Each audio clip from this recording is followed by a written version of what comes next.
Olá, galerinha do nono ano das escolas municipais de Teresina, tudo bem com vocês? É um prazer estar aqui novamente. Vamos começar mais uma aula de língua portuguesa comigo, professor Barroso. E fica aquela mensagem inicial. Pegue o seu caderno, pegue a sua caneta, o seu lápis, pegue o seu material, sente-se em um local confortável, silencioso e tome nota, anote as informações principais, ok? Então vamos lá, qual o conteúdo da nossa aula de hoje? Vamos trabalhar com uma habilidade específica chamada localização de informação implícita dentro de um texto. E o texto que iremos utilizar será o gênero romance, que é o gênero dessa semana, mas você verá também essa habilidade de localizar informações implícitas em outros gêneros também, ok? Então essa habilidade principalmente no gênero romance, mas também veremos essa habilidade em outros gêneros. Então, para início de conversa, a gente vai fazer a leitura, certo? De um trecho de um romance muito famoso chamado O Seminarista, né? Que é um romance do Bernardo Guimarães, que também é brasileiro, e vocês verão a linguagem desse texto e a gente trabalhará algumas informações que estão implícitas dentro desse texto, ok? Então, acompanhe comigo a leitura. O Seminarista, de Bernardo Guimarães. Pois vamos lá com isso, Margarida, exclamou Eugênio, vindo do chão de um salto, e ambos foram ajuntar as poucas vacas que ali andavam pastando. Arre, que bezerra mofina, exclamou o rapaz tangendo os bezerros. Por que estes bezerros da Tiumbelinda andam sempre assim tão magros? Ora, pois o que você quer? Mamãe tira quase todo o leite das vacas e deixa um pinguinho só para os pobres bezerros. Por isso mesmo, quase nenhuma cria pode vingar, e algum que escapa, mamãe vende logo. E por que ela não te dá uma bezerrinha? Aquela vermelhinha estava bem bonita para você. Qual? Não vê que ela não me dá? E eu tenho tanta vontade de ter a minha vaquinha. Há que tempo Dindim prometeu me dar uma bezerra e até hoje estou esperando. Mamãe? Ora, e por que ela se esqueceu? Deixa estar, eu hei de estar com ela. Mas não, eu mesmo hei de te dar uma novilha pintada muito bonitinha que eu tenho. Assim eu tenho de me ir embora mesmo. Que quero eu fazer com criação? Como é isso? Exclamou Margarida. Pois você vai-se embora? Vou, Margarida, pois você ainda não sabia? Eu não. Quem me havia de contar? Para onde é que você vai, então? Vou para o estudo, Margarida. Papai mais mamãe querem que eu vá estudar para padre. Deveras, Eugênio? Ah, meu Deus, que ideia! E é muito longe esse estudo? Eu sei lá, eles estão falando que eu vou para Congonhas. Congonhas? Ah, já ouvi falar nessa terra. Não é onde moram os padres santos? Ah, meu Deus, isso é muito longe. Qual longe? Tanta gente já tem ido lá e vem outra vez. Mamãe já mandou fazer batina sobre peliz, barrete e tudo. Quando tudo ficar pronto, eu hei de vir cá vestido de padre para você ver que tal eu fico.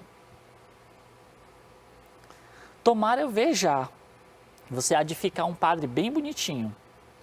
E quando eu for padre, você há de vir por força ouvir a minha primeira missa.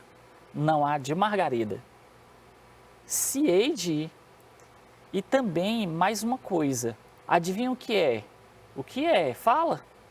Mamãe costuma dizer que eu já estou ficando grande e daqui a um ano bem posso me confessar. E para isso anda me ensinando doutrina. Mas eu não tenho ânimo de me confessar a padre nenhum. Deus me livre. Tenho medo, uma vergonha. Mas com você é outro caso, estou pronta.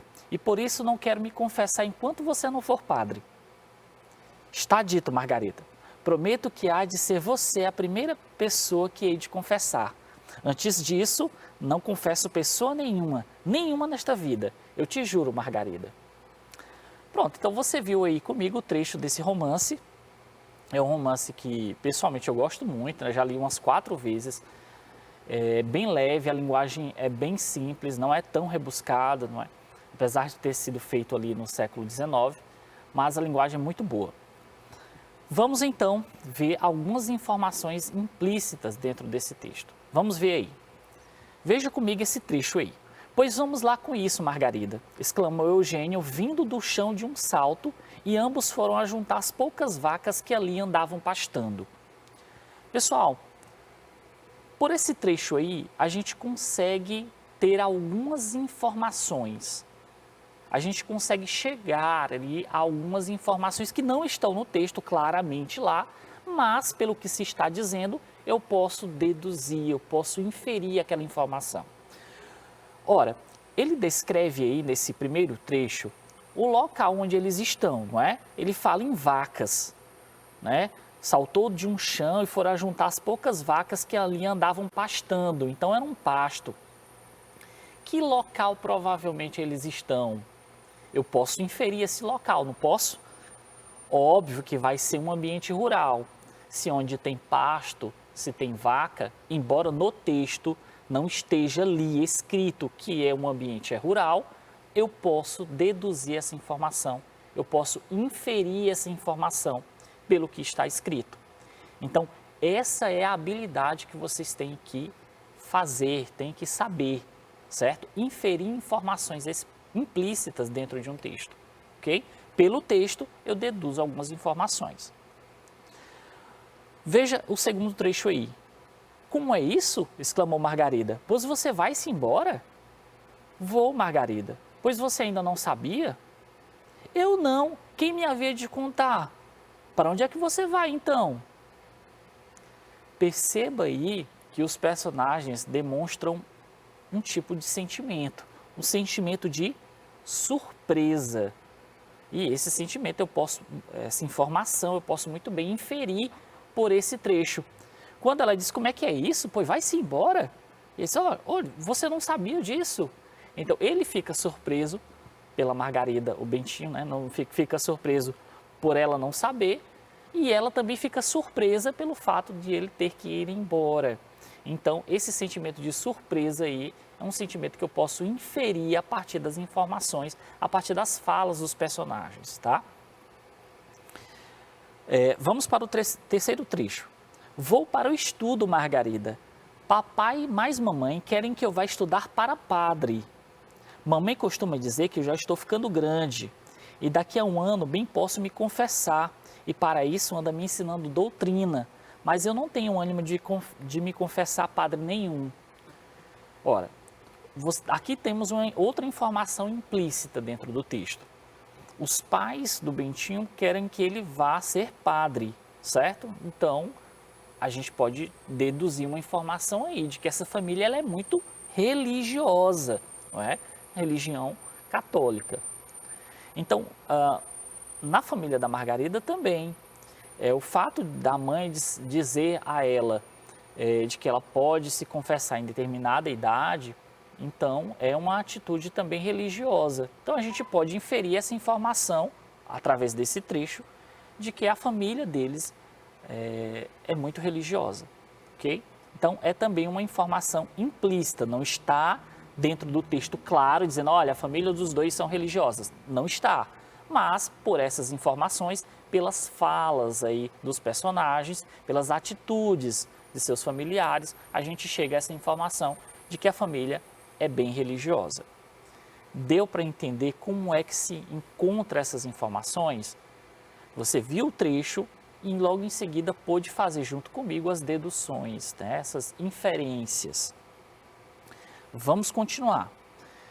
Agora eu trago para vocês um trecho de um outro romance, agora um romance mais enigmático, mais de mistério, certo? Chama-se O Rapto do Garoto de Ouro, um romance do Marcus Ray. Vamos fazer a leitura? Acompanhe aí comigo. Novo ruído, agora de quem esbarrasse numa cadeira. Devo estar me atrasando demais, imaginou o garoto de ouro na suposição de que alguém viera buscá-lo. Lançou um último olhar ao espelho, aprovando seu visual, apanhou a guitarra elétrica e saiu do quarto já com alguma pressa. Enquanto atravessava o corredor, teve a impressão de ouvir passos. A sala de jantar, com seus velhos móveis, não estava completamente escura, porque uma das 3 janelas, apenas encostada, alguém esquecera de fechar. Ouvi o tic-tac do relógio Cuco, o mesmo que ensinara a conhecer as horas, e de alguma parte de algo, também ritmado, que lhe parecia a respiração de uma pessoa. Pai, já estou indo, disse em voz alta, acreditando que seu pai, por algum motivo, voltara da cantina. Como não recebeu resposta, a janela aberta e os ruídos que ouvia assumiram um significado perturbador. No mesmo instante, sentiu algo que o paralisou. Reagindo, tentou forçar as pernas, cheias de chumbo, na direção da porta salvadora da rua, visível da sala de jantar. Logo o primeiro passo foi detido por uma das cadeiras, deslocada de seu alinhamento com as demais. Evidente, alguém, depois de saltar a janela, na penumbra, colidira com ela, com a cadeira, não é? Tirando-a do lugar. Então, o garoto aqui está num local em que possivelmente tem uma outra pessoa, mas ele não sabe quem é. No primeiro momento ele achava que era o pai, mas, pelo que tudo indica, é uma outra pessoa, um estranho. Que é isso? Perguntou-se antes de desviar do obstáculo. Um cheiro penetrante e enjoativo, cheiro de hospital, invadia a sala. O corroído assoalho do corredor rangeu. Fez barulho, não é? A pessoa, assustada pelo seu próprio toque na cadeira, escondera-se num dos quartos e voltava à sala de jantar para agir. Agir o quê? Vamos continuar a leitura aí, ó. O garoto de ouro ergueu a guitarra e golpeou o mascarado, espatifando a guitarra, não é? O agressor, pouco mais de uma sombra espessa, cambaleou e apoiou-se à parede. Alfredo, que é o personagem aí, né, da história, largou o que restava do instrumento e correu para a porta. Mas, antes que a alcançasse, sentiu-se agarrado enquanto um lenço encharcado e frio tapava-lhe as narinas. Lembrou-se depois que, mesmo tonto e sufocado, lutou desesperadamente. Rasgava um dos bolsos do desconhecido quando desmaiou. Então você tem a cena aí de um crime, de um provável crime, não é? Por isso que aqui é um romance criminal também, um romance não de aventura especificamente, mas pode se considerar também de terror, de suspense, justamente por essa narrativa densa, não é? Que o leitor quer toda hora saber quem é essa pessoa que raptou o garoto. Bom, vamos para algumas informações que são importantes, fazendo daquele mesmo modo que fizemos no primeiro texto, vendo a inferência de algumas informações, deduzindo algumas informações a partir dos trechos. Quando ele diz assim, lançou um último olhar ao espelho, aprovando seu visual, apanhou a guitarra elétrica e saiu do quarto já com alguma pressa. Ora, se ele estava se olhando no espelho aí, não é? Estava se arrumando. Apanhou a sua guitarra elétrica e saiu do quarto já com alguma pressa. Se ele estava com alguma pressa, então ele tinha algum tipo de compromisso. Será que o nosso protagonista, o Alfredo, ele é algum tipo de músico? É bem provável, né? Essa pode ser uma inferência desse trecho, né? Que ele era músico. Afinal, ele estava se arrumando, apanhou a guitarra elétrica e estava muito apressado porque tinha algum tipo de compromisso. Talvez ele fosse cantor, tocasse em alguma banda, não é? Então, essa é uma inferência. Possivelmente ele era músico. Essa é uma informação implícita dentro do texto aí, né? Do trecho. Vamos para o segundo. No mesmo instante, sentiu algo que o paralisou. Reagindo, tentou forçar as pernas, cheias de chumbo, na direção da porta salvadora da rua, visível da sala de jantar. As pernas cheias de chumbo. O que a gente pode inferir aí? Que tipo de sentimento esse personagem tinha? Podemos inferir aí que ele estava o quê? Apavorado, que ele estava com medo, afinal ele não sabia quem estava ali no ambiente, né, no cômodo que ele estava, não era o pai dele, ele chamou, mas ninguém respondeu. Então ele começou a sentir medo de quem pudesse estar ali. Esse sentimento é também uma informação implícita dentro do texto. Você tem o trecho aí, você consegue deduzir essas informações a partir das palavras, da descrição do narrador. Ok? Por último, a gente tem um trechinho aí dizendo assim: Alfredo largou o que restava do instrumento e correu para a porta, mas antes que alcançasse a porta, sentiu-se agarrado enquanto um lenço encharcado e frio tapava-lhe as narinas. O que a gente pode deduzir a partir dessas informações? Que naquele momento ele estava sendo o quê? Sequestrado, ele estava sendo raptado. Essa também é uma informação implícita dentro desse trecho, não é? Alguém estava querendo levá-lo ele para algum outro lugar, não é? E para isso queria deixá-lo inconsciente. Então a gente pode perceber aí claramente que ele estava sendo sequestrado ou raptado. Tudo bem? Então trabalhamos aí muito bem essa habilidade. A gente conseguiu fazer a leitura de 2 trechos do gênero romance, não é? Você viu comigo, fez a leitura e depois pegamos alguns trechos e deduzimos, inferimos algumas informações ali. Vamos para aquele momento especial, vamos praticar, vamos botar em prática aquilo que a gente acabou de aprender, vendo os trechos e logo inferindo algumas informações. Vamos lá. O menino sem imaginação. Na sala, todos procuravam fingir indiferença diante da falta de televisão. Papai ouvia música clássica, recolhido ao seu silêncio costumeiro, mas de vez em quando abria um olho na direção da Fantástica sobre o aparador. Fantástica e a televisão, não é? Titia lia jornal sem mudar de página e volta e meia aproximava o ouvido do radinho do vovô para escutar as notícias. Vovô era o único que parecia realmente despreocupado de radinho na mão. Viajava de volta à sua juventude. Mamãe escondia sua ansiedade no telefone, onde se pendurou desde que saía da mesa. Ela é fanática por telenovelas. Vê reprises, lê os resumos dos capítulos, sabe tudo o que vai acontecer e conversa mais com os personagens do que com o papai. Depois de mim, ela é a pessoa que mais passa tempo na frente da televisão.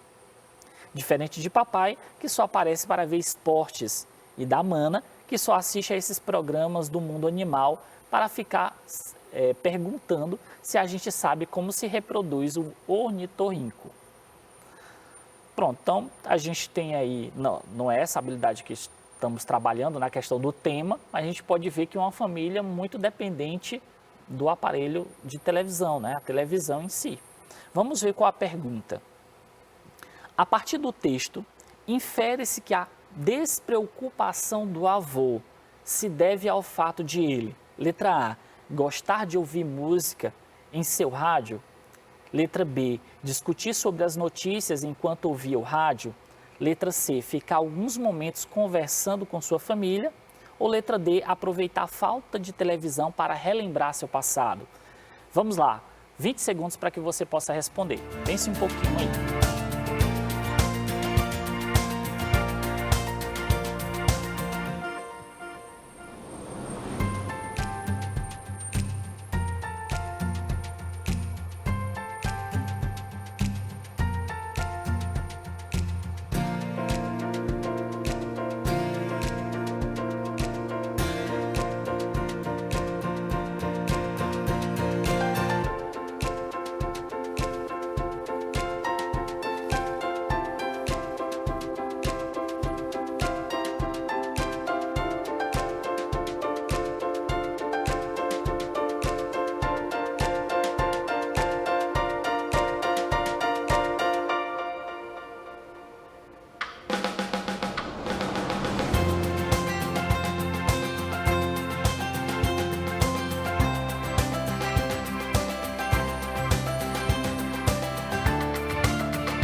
Pronto, então vamos voltar?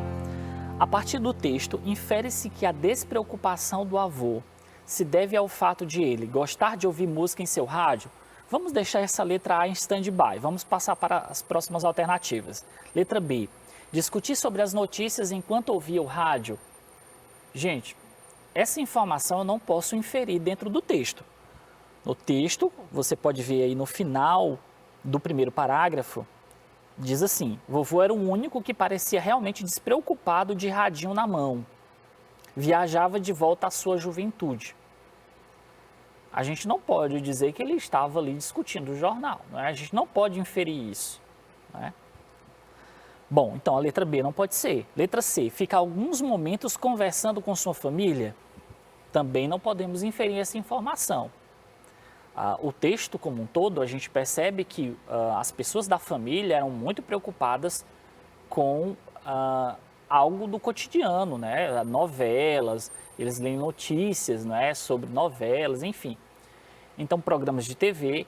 Então, a gente percebe que o vô dele era o único que se preocupava com algo da época da juventude dele, e não coisas atuais. Embora ele estivesse ali de radinho na mão, ele ficava relembrando a juventude dele. Então, por isso ele estava despreocupado, né? Com tecnologia, com rádio, com TV, a mãe estava ao telefone.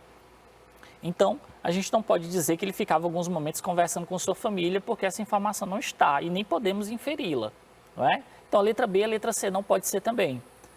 Ou vai ser a letra A, gostar de ouvir música em seu rádio, ou a letra D, aproveitar a falta de televisão para relembrar seu passado.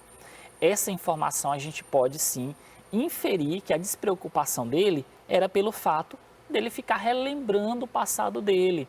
Talvez ele escutasse algum tipo de música e essa música eu posso inferir de que ele ficava relembrando da juventude dele, tá? Então, relembrando o seu passado. Então, a resposta correta aí é a letra D, certo? Essa é uma inferência. Não está explícito dentro do texto, está explícito que ele estava com o seu radinho, mas não que ele ficava aí relembrando o seu passado através daquele rádio, ok? Então, essa é a informação implícita. Resposta correta, letra D.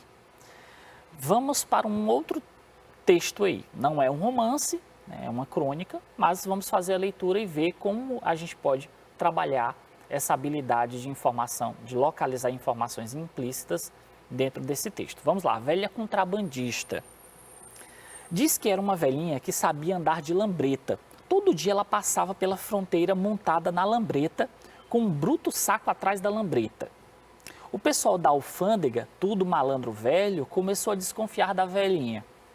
Um dia, quando ela vinha na lambreta, com o saco atrás, o fiscal da alfândega mandou ela parar. A velhinha parou e então o fiscal perguntou assim para ela: escuta aqui, vovozinha, a senhora passa por aqui todo dia, com esse saco aí atrás. Que diabo a senhora leva nesse saco?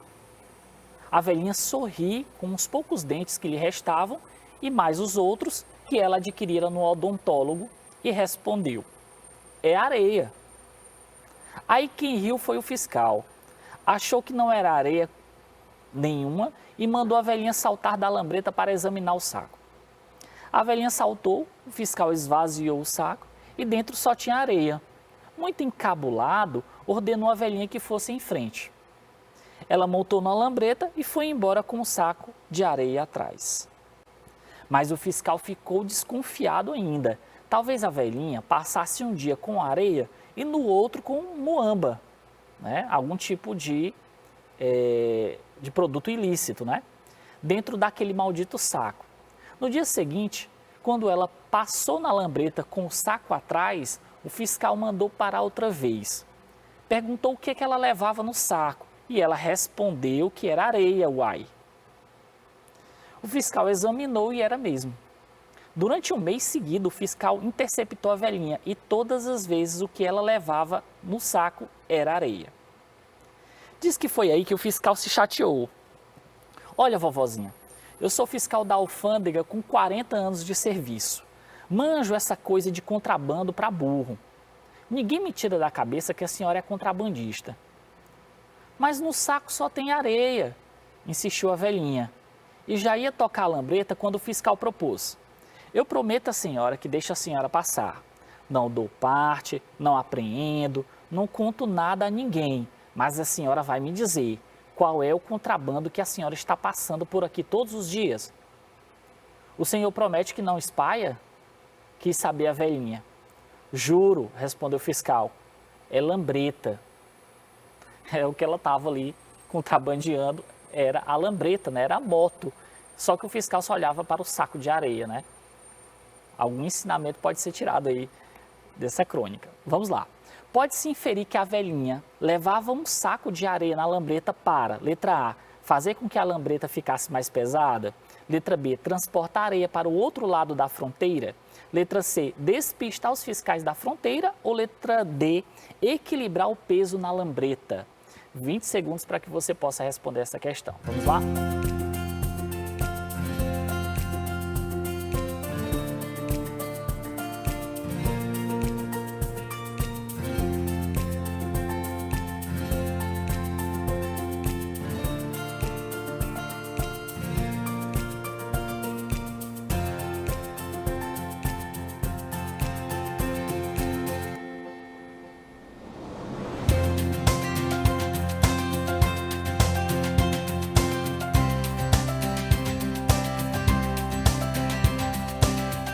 Pronto? Então, o que se pode inferir aí é que a velhinha levava um saco de areia na lambreta justamente para despistar os fiscais da fronteira, né? O saco era para chamar a atenção dos fiscais, mas na verdade o que ela contrabandeava era moto, né? Era lambreta. Ok, pessoal? Então, o que foi que a gente aprendeu na aula de hoje? Vimos as informações implícitas dentro de um texto, vimos como trabalhar essa habilidade em diversos textos, né? Principalmente os textos narrativos, e a gente trabalhou essa habilidade em romances, mas não só em romances, mas também em outros gêneros aí também, não é? Então, qualquer dúvida que você tenha, espero que você tenha anotado as informações principais. Qualquer dúvida, procure o professor, ok? Tchau, pessoal, até a próxima aula.